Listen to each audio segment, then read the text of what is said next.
outgoing Canadian astronaut. Well, David Saint-Jacques has obviously had an epic journey up in orbit over these last 6 months, but just to get to this spot in order to be here, to be part of this recovery mission for his space capsule, that's also been a pretty incredible trip. Have a look. We are right smack in the almost the geographic center of Kazakhstan, some 500 kilometers from the closest city, and we've set up a small camp with part of the crews that are here to witness this recovery.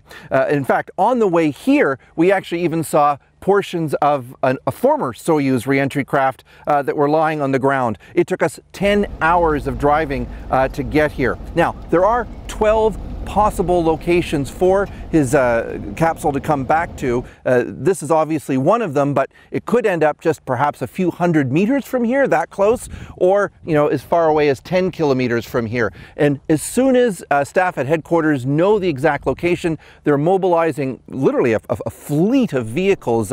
All-terrain vehicles are going to converge on the spot. They've also got up to 7 helicopters that are going to fly in as well. They're even setting up a very short-term, small emergency medical clinic right on the spot, which will have the blood of the astronauts just in case there are any problems, which there in all likelihood will not be. Russia has had over 140 Soyuz missions, and they really haven't had any problems on re-entry since the very early stages of the program. Now, we will be able to see the parachute of the capsule as soon as it hits about 10 kilometers or so from the ground up in the atmosphere, and at that point, that's when this huge, very impressive recovery operation will kick into gear. Chris Brown, CBC News in central Kazakhstan.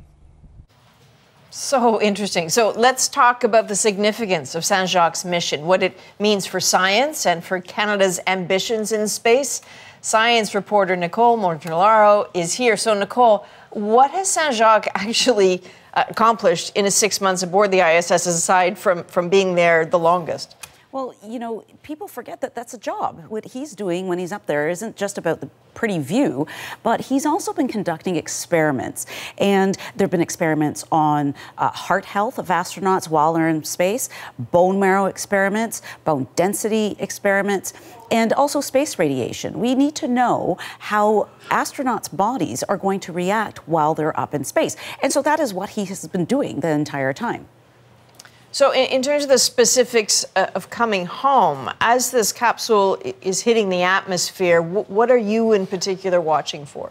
Well, I've always been excited by listening to the beeping of the acquisition. They wait for the acquisition of signal, because what happens is this capsule is going at least at one point 900 kilometers an hour, and then it actually slows down to about 5.